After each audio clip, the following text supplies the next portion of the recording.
देखो ध्यान देंगे, ठीक प्रॉफिट लॉस का बहुत जबरदस्त प्रश्न दिया। जैसे दिया एक टीवी 5% लाभ पर बेचा गया, यदि उससे 10% लाभ पर बेचा गया तो उसे 1,000 रुपए का अधिक लाभ होता तो उसका क्रय मूल्य ज्ञात कीजिए। तो कैसे ध्यान दें, कैसे सॉल्व करेंगे आप, ठीक है ना। जैसे दिया लाभ दिया 5% लाभ दिया, 5% लाभ दिया, ठीक है ना। उसके बाद दिया रुपया 1,000 अधिक, अधिक दे या कमी दे, तब के लिए क्रय मूल्य या लागत मूल्य पूछता है। इसके लिए फार्मूला है लागत मूल्य, लागत मूल्य या क्रय मूल्य, लागत मूल्य या क्रय मूल्य बराबर लिखेंगे बहुत, ठीक है। यहां लिख लेंगे अधिक,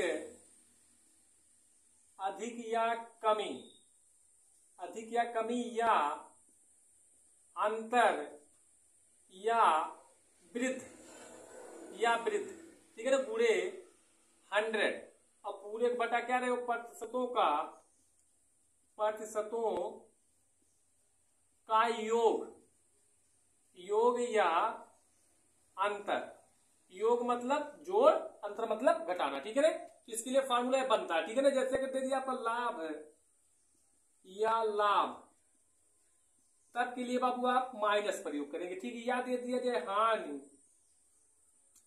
या हानि, तब के लिए आप क्या प्रयोग करेंगे, माइनस प्रयोग करेंगे, ठीक है। दे दिया लाभ या हानि, तब के लिए क्या प्रयोग करेंगे, आप प्लस का प्रयोग करेंगे, ठीक है। जैसे इसमें दिया बाबू, ठीक है। यहाँ दिया 5% लाभ, यहाँ दिया 10% लाभ, ठीक है ना। और अधिक दिया रुपया 1,000, ठीक है ना।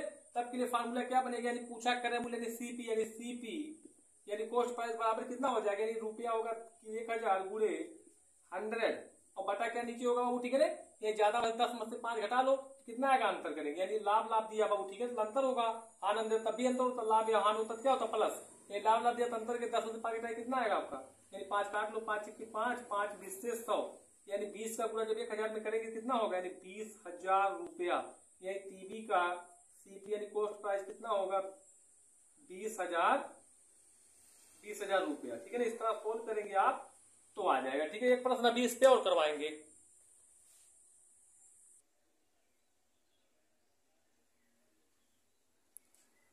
देखो ध्यान देंगे, ठीक है। वैसा ही प्रश्न सेम सेम है, ठीक है। जैसे दिया बैंक ने 5% लाभ पर एक घड़ी बेची, यदि वह इससे 24 रुपए अधिक में बेचता तो उसे 11% लाभ होता है, ठीक। घड़ी का लागत मूल्य ज्ञात करें, घड़ी का क्या करना हमें, ज्ञात करना है लागत मूल्य ज्ञात करना, ठीक। यहाँ देखेंगे यानी 5% यहाँ लाभ दिया है और यहाँ दिया कितना 11% लाभ दिया, ठीक है ना। वो कह रहा 24 रुपया अधिक, तो इसी फार्मूले पर रखेंगे, यानी लाभ लाभ कहता तो आप माइनस करेंगे, हान हान कहता तो आप माइनस, सिर्फ रख लो। यानी पूछा लागत मूल्य, ये लागत मूल्य यानी घड़ी है ना, घड़ी की, घड़ी का लागत मूल्य, घड़ी का लागत मूल्य, घड़ी का लागत मूल्य, तो निकाल लो भैया घड़ी का लागत मूल्य। आप कैसे निकालेंगे, यानी कितना दिया है, यानी 24 रुपया अधिक 24 गुणे 100 बटा, बटा क्या करें, लाभ लाभ दिया तो अंतर करेंगे, यानी 11 में से आप 5 घटाएंगे कितना आएगा, यानी 6 काट लो, 6 के 6 6 4 यानी 24, यानी कितना रुपया लागत होगा घड़ी का, यानी 400 रुपया, यानी 400 रुपया घड़ी क्या है, लागत मूल्य, ठीक है ना। अब देखो ध्यान, इसके बाद हान हान प्रतिशत जो रहेगा उस पर करवाएंगे एक प्रश्न।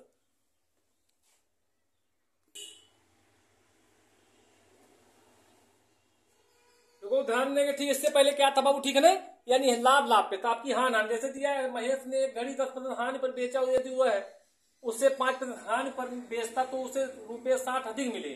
महेश ने घड़ी कितने रुपए में खरीदा था, तो इसको सोल्व कर लो आप, ठीक है। कैसे करेंगे, देखो यहाँ ध्यान देंगे, रुपया अधिक, अधिक के या कमी के या वृद्ध के या अंतर के, इसी पर रखेंगे फार्मूले, ठीक है ना। इसी फार्मूले जो बताए हैं, यानी अगर हान कहता, हान हान कहता तो घटा लेंगे, लाभ लाभ कहता घटा लेंगे, लाभ हान कहता तो जोड़ लेंगे, ठीक है ना। यानी कहा बाबू, ठीक है, क्या कहा है, पूछा कहा है कि रमेश की घड़ी है ना, रमेश की घड़ी क्रय मूल्य बता रहा है, रमेश ने महेश के घड़ी का क्रय मूल्य यानी सीपी बताना, ठीक, कॉस्ट प्राइस, ठीक है। तो रख लो, इसी में रखें कितना अधिक, यानी 60 अधिक है और गुणे 100 और बटा क्या क्या हान हान दिया, देखो यहाँ दिया घड़ी का 10% हान, यहाँ दिया 5% हान, तो क्या करेंगे 10 में से 5 घटाएंगे कितना आएगा बाबू, यानी हान का अंतर कहा ना, अगर हान हान कहता है तो माइनस कर लेंगे, 10 में से आप 5 घटाएंगे कितना आएगा 5, काट लो, 5 के 5 बनैया 60, यानी गुणा करेंगे 12 100 में कितना आएगा आपका 1200 रुपया, यानी घड़ी महेश की घड़ी का क्रय मूल्य कितना हो 1200 रुपया।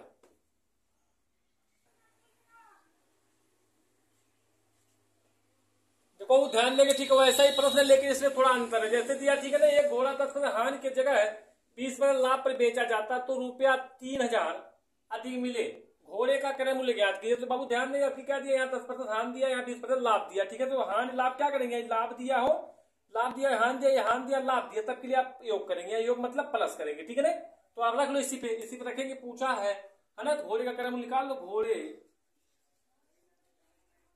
का क्रय मूल्य, घोड़े का क्रय मूल्य आप निकालेंगे बाबू, तो निकाल, अधिक कितना रुपया दिया, अधिक दिया आपने 3000 गुणे 100 बड़ा क्या करेंगे बाबू, ठीक है ना, कहा प्रतिशतों का योग, अगर लाभ हानि कहता तो योग करेंगे, यानी जो 10 में 20 जोड़ेंगे कितना हो जाएगा, ये 10% तो 20% जोड़ेंगे आप तो कितना हो जाएगा 30।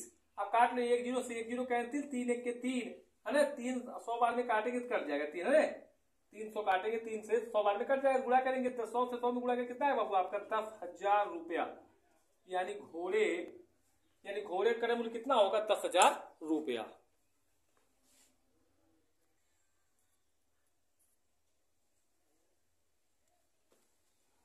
देखो ध्यान देगा, सेम प्रश्न वैसा ही है, ठीक, लेकिन थोड़ा इसमें बदलाव है। ठीक है ना, जैसे दिया है किसी वस्तु को 20% लाभ पर तथा 18% हानि पर बेचने पर विक्रय मूल्य का अंतर ₹570 है, यदि इससे 12% हानि पर बेचा जाए तो वस्तु का विक्रय मूल्य कितना होगा। यानी हमें क्या बताया, सेलिंग प्राइस बताना। ठीक है ना, विक्रय मूल्य बताना। तो पहले आप क्या ज्ञात करें, क्रय मूल्य ज्ञात करें, कॉस्ट प्राइस। ठीक है ना, देखो दिया क्या दिया, वस्तु को बाबू, ठीक है ना, 20% लाभ तथा 18% हानि पर बेचने पर, तो क्या बताया बाबू, अंतर दिया रहे अधिक दिया रहे, तब के लिए फार्मूला क्या यही है। ठीक है ना, रखेंगे इस पे, तो आज पहले लगा वस्तु का क्रय मूल्य निकालेंगे, यानी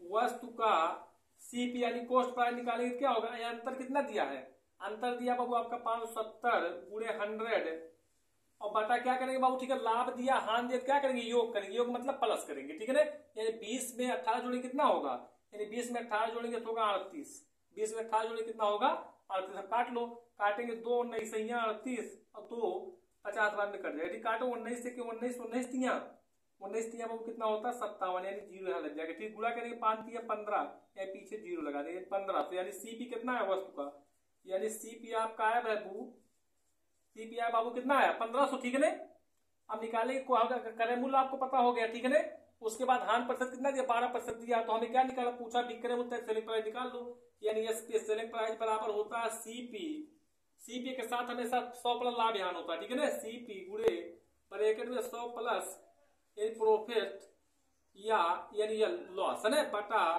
100।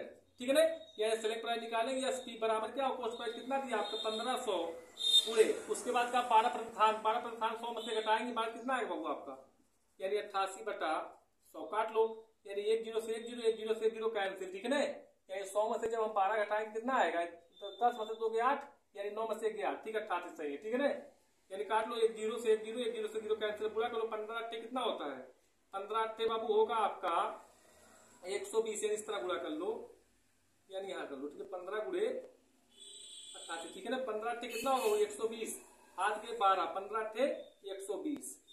ठीक है, कितना, ये 2 1 3 यानी 1320, यानी एसपी बराबर कितना है, एसपी बराबर आएगा आपका सेलिंग प्राइस 1320 रुपया, यानी पूछा था सेलिंग प्राइस कितना होगा, तो 1320 रुपया।